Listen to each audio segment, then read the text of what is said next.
Hello everyone, welcome back to my YouTube channel. मेरा नाम है मोनिका गर्ग। और जैसा कि आप सब लोगों को याद है, लास्ट क्लास में हम लोगों ने इंटरनेशनल बिजनेस का मीनिंग, कैरेक्टरिस्टिक्स, ऑब्जेक्टिव्स, एडवांटेजेस और डिसएडवांटेजेस पढ़े थे। और हमने साथ ही में स्टार्ट किया था मोड्स ऑफ एंट्री। तो गाइस, इसके अंदर मैंने आपको बताया था कि कौन से मोड्स ऑफ एंट्री होते हैं और किस किस के अंदर कौन सी क्लासिफिकेशन होती है। तो गाइज, आज हम लोग इन क्लासिफिकेशंस को डिटेल में पढ़ने वाले हैं और हम लोग स्टार्ट करने वाले हैं trade related modes of entry में। ओके गाइज, तो चलिए स्टार्ट करते हैं। सबसे पहला हमारा आ जाता है trade related modes of entry में एक्सपोर्टिंग। ठीक है, अब एक्सपोर्टिंग का मतलब क्या होता है? जब भी कोई एक कंट्री अपने प्रोडक्ट्स या सर्विसेज दूसरी कंट्री में सेंड करती है, उसको हम बोलते हैं एक्सपोर्टिंग। ठीक है गाइज, तो इसमें से एक बार एक क्वेश्चन आया हुआ है कि which is the most easiest and primary method of entering into a foreign market. तो उसका आंसर क्या है? एक्सपोर्टिंग। एक्सपोर्टिंग जो है वो एक बहुत ही ज़्यादा इजी और प्राइमरी मेथड है किसी भी फॉरेन मार्केट में एंटर करने का। Okay guys, so exporting is done on a large scale. ठीक है, अब एक्सपोर्टिंग की हेल्प से जितने भी रेजिडेंट्स होते हैं एक कंट्री के, ये उस कंट्री की बात हो रही है जो एक्सपोर्ट करती है। ठीक है, तो वो लोग गुड्स प्रोड्यूस करके अपने जो लोगों को है वो एम्प्लॉयमेंट प्रोवाइड कर सकते हैं और पैसे कमा सकते हैं। ठीक है, ऑन द अदर हैंड जो रिसीविंग कंट्री होती है जहाँ पर एक्सपोर्ट जा रहा है, उनको हमारे जो गुड्स और सर्विसेज जाएंगे उनसे बेनिफिट होगा। क्यों? क्योंकि उनके पास अवेलेबिलिटी नहीं है उन गुड्स और सर्विसेज की, इसीलिए तो वो एक्सपोर्ट करा रहे हैं, या फिर उन लोगों के पास शॉर्टेज है। ओके गाइस, नेक्स्ट आ जाता है हमारा पिगी बैकिंग। ठीक है, अब पिगी बैकिंग मोस्टली लोगों ने नहीं सुना होगा, बहुत ही ज़्यादा अनकॉमन टर्म है। तो चलिए मैं बताती हूँ पिगी बैक। अच्छा, आप लोगों ने एमएसएमई सुना है? एमएसएमई होता है माइक्रो स्मॉल मीडियम एंटरप्राइज। ठीक है, तो ये वो होते हैं जो बहुत ही ज़्यादा छोटे लेवल पर काम करते हैं। इन लोगों के पास ज़्यादा इन्वेस्टमेंट्स, फंड्स और रिसोर्सेज नहीं होते हैं, बहुत ही ज़्यादा लिमिटेड होते हैं। ठीक है, तो ये कंपनीज क्या करती हैं, खुद इन्वेस्टमेंट ना करके किसी दूसरी कंपनी के थ्रू किसी मार्केट में एंटर करती हैं। ठीक है, अब मैं आपको एक बहुत ही ज़्यादा लेमेन टर्म में डेली लाइफ का एग्जांपल देती हूँ।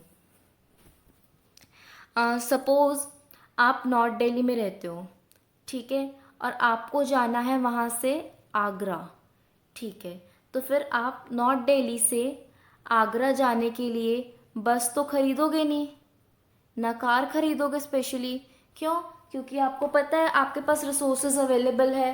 ठीक है, आप कैब से भी जा सकते हो, ट्रेन से जा सकते हो। ठीक है, किसी भी तरीके से जा सकते हो। ठीक है, तो आपको ये पता है कि आपको इन्वेस्टमेंट करने की ज़रूरत नहीं है।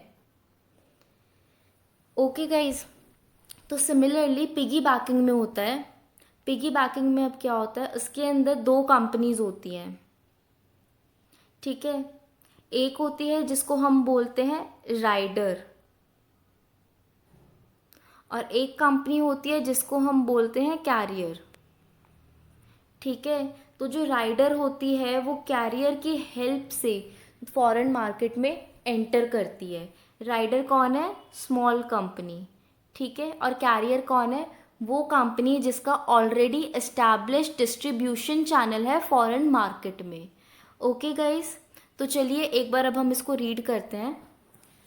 Under the piggybacking arrangement, the exporting firm is termed rider, whereas the other firm with established distribution channel in the target country is termed as the carrier. ठीक है, जैसा कि मैंने आपको समझाया, जो फर्म एक्सपोर्ट कर रही है उसको हम बोलेंगे राइडर। ठीक है, और जिस फर्म का ऑलरेडी एस्टैब्लिश चैनल है दूसरी कंट्री में उसको हम बोलेंगे कैरियर। तो जो एक्सपोर्टिंग फर्म होगी, it rides at the back of the carrier through the latest well established distribution channel।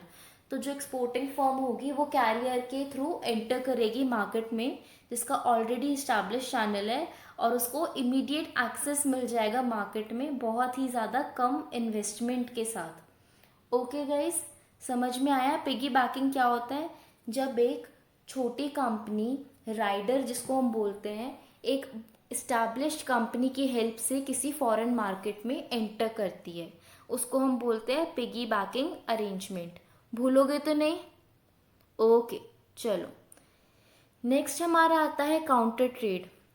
अब काउंटर ट्रेड को हम एक बहुत ही ज़्यादा इजी तरीके से याद रखेंगे। इंग्लिश में आपने एक चीज़ सुनी होगी, काउंटर क्वेश्चन, जिसका मतलब क्वेश्चन के बदले क्वेश्चन पूछना, counter question, counter answer, answer के बदले आंसर देना। तो इसी तरह से काउंटर ट्रेड हमारी होती है। काउंटर ट्रेड में हमारा क्या होता है, कुछ भी आप सामान दे रहे हो उसके बदले सामान लेना, ठीक है। तो counter trade is a generic term that refers to various forms of trade arrangements wherein the payment is in the form of reciprocal commitments. Reciprocal commitments होती है, ठीक है। कोई एक्सक्लूसिव कैश ट्रांजेक्शन इसके अंदर हम लोग नहीं करते हैं। तो गाइज इसमें से एक क्वेश्चन ये भी बन सकता है कि ऐसा कौन सा मोड ऑफ एंट्री है जिसके अंदर हम लोग डायरेक्ट कैश ट्रांजेक्शन नहीं करते हैं, तो वो क्या है, काउंटर ट्रेड। ओके गाइज, तो चलिए अब काउंटर ट्रेड के कुछ टाइप्स है वो हम लोग डिटेल में पढ़ते हैं। फॉर्म्स ऑफ काउंटर ट्रेड, तो इसमें सबसे पहला हमारा आ जाता है क्लियरिंग अरेंजमेंट। क्लियरिंग अरेंजमेंट अब आप सब लोगों ने सुना नहीं होगा, नई टर्म होगी। इसके अंदर क्या होता है, जैसे आपने सपोज कुछ भी परचेज किया है, या फिर आप सपोज आप एक कंट्री हो जो आप एक्सपोर्ट करते हो कुछ भी, ठीक है, और बदले में दूसरी कंट्री से आपका कुछ सामान आता है। तो क्लियरिंग अरेंजमेंट में क्या होता है, जो भी आपको अपना अग्रीमेंट जो होता है, ठीक है, उसके लिए ना एक स्पेसिफिक टाइम मिल जाता है, ठीक है। आपको हाथों हाथ कुछ भी कमिट नहीं करना होता या पे नहीं करना होता, ठीक है। एक टेन्योर मिल जाता है। जैसे आपने कुछ बहुत ज़्यादा बड़ा ख़रीदा है, कुछ टन्स में ख़रीदा है, 100 समथिंग टन्स में, तो एकदम से तो 200 करोड़ प्लस ऐसे कुछ की अमाउंट किसी के पास नहीं होती है, ठीक है। तो क्लियरिंग अरेंजमेंट की हेल्प से एक टाइम मिल जाता है अपने अग्रीमेंट्स को क्लियर करने का, और जो भी आपकी ट्रांजेक्शन हुई है। अब नेक्स्ट हमारा आता है क्लियरिंग अरेंजमेंट। तो चलिए गाइस इसको रीड करते हैं फिर समझते हैं। The transaction of goods and services x tends over a long time under a clearing arrangement. ठीक है, मैं आपको बताती हूँ क्लियरिंग अरेंजमेंट क्या होता है, एक बार हम लोग उसको रीड कर लें फिर।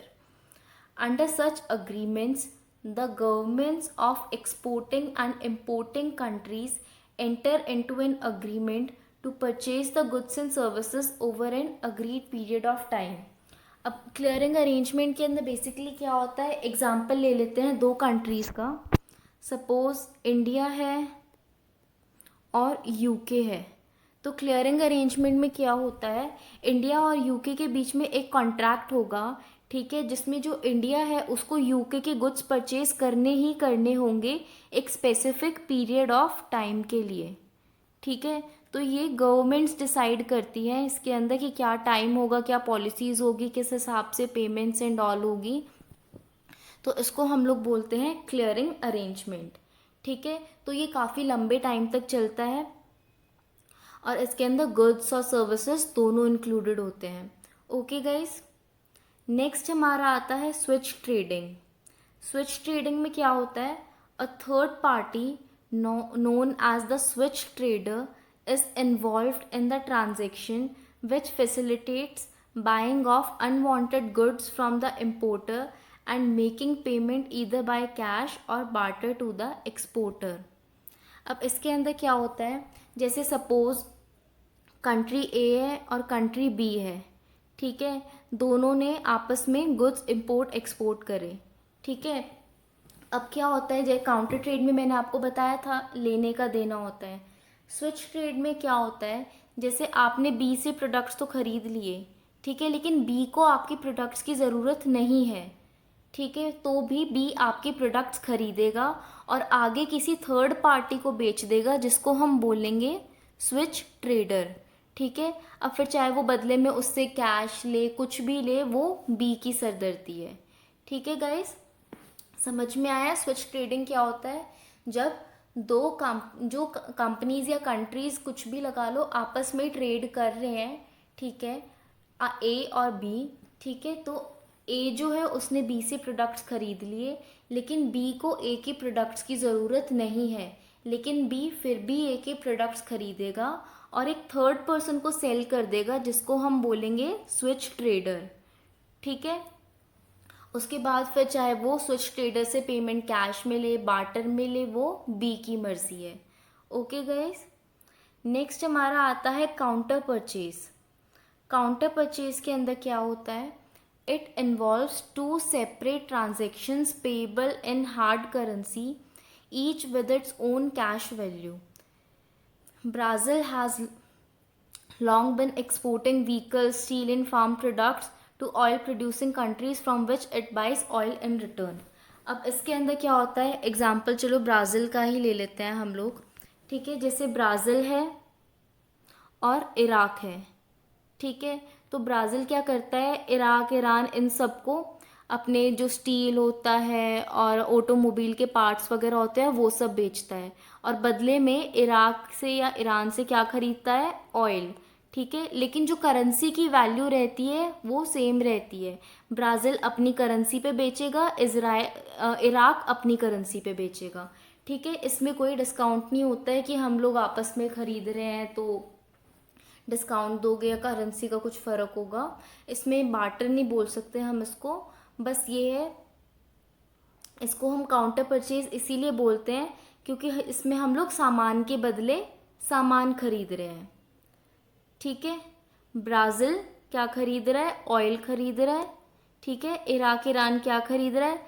स्टील, व्हीकल और ये सब फार्म प्रोडक्ट्स। ओके, सामान के बदले सामान, counter purchase. Okay guys, next हमारा आता है बाय बैक, या फिर हम इसको कंपनसेशन भी बोलते हैं। तो इसके अंदर क्या होता है? Firms supplying capital goods for technology often expand into international markets by using some sort of buyback arrangement, wherein the output of the equipment and plants sold is taken back. अब इसके अंदर क्या होता है? बायबैक आपने marketing में भी पढ़ा होगा। जैसे सपोज एक कंट्री ए है, कंट्री लगा लो या कंपनी लगा लो, कंपनी ए है और कंपनी बी है, दोनों अलग अलग कंट्रीज़ में है। ठीक है, तो कंपनी ए के पास इन्वेस्टमेंट और रिसोर्सेज ज़्यादा हैं। ठीक है, तो ये लोग क्या करेंगे? इनको अगर कंट्री बी के अंदर एंटर करना है, अपनी मार्केट एक्सपेंड करनी है, तो ये लोग कंपनी बी के साथ क्या करेंगे?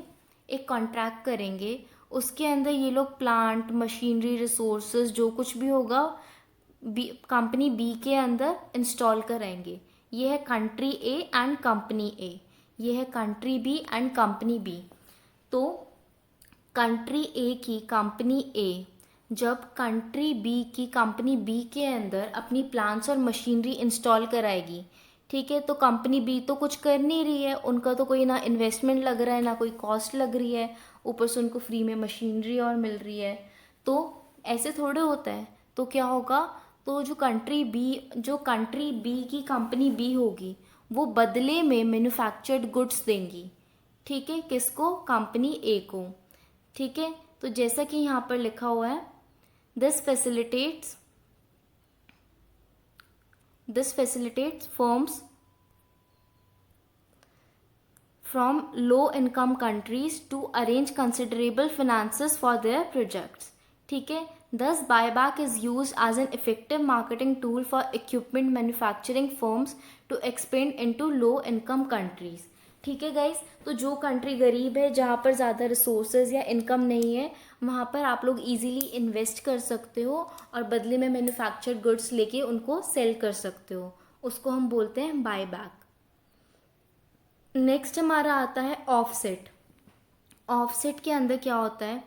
Under the offset arrangement, the importer makes partial payment in hard currency besides promising to source inputs from the importing country and also makes investment to facilitate production of such goods। Offset के अंदर क्या होता है? जैसे suppose again हम लोग example ले लेते हैं कंट्री ए और कंट्री बी का। ठीक है, तो आपने बी से कुछ सामान खरीदा, तो बी क्या करेगा? हाफ जो पेमेंट होगी ना वो तो वो कैश में कर देगा। ठीक है। और बाकी की जो पेमेंट बचेगी ना, उसके बदले वो इन्वेस्ट करेगा आपकी उसी में, कंट्री में, या फिर उसको कुछ और ख़रीदना पड़ेगा। मतलब आधा पैसा उसको आपकी कंट्री में ही खर्च करना पड़ेगा। ठीक है, इसको हम लोग ऑफसेट बोलते हैं। नेक्स्ट हमारा आता है सिंपल बार्टर। सिंपल बार्टर तो आपको सबको पता ही होगा। गुड्स के बदले जब हम लोग गुड्स लेते हैं या देते हैं, उसको हम बोलते हैं सिंपल बार्टर, विदाउट यूज़ और एक्सचेंज ऑफ मनी। ठीक है गाइस। सो अब एक ये चार्ट है फॉर्म्स ऑफ काउंटर ट्रेड को समझने के लिए, तो ध्यान से देखिएगा। ठीक है, काउंटर ट्रेड से हम लोग स्टार्ट करते हैं। Does the transaction involve the use of money? Counter trade में मनी यूज़ होता है या नहीं? तो जिन जिन में यूज़ होता है वो कौन से हैं?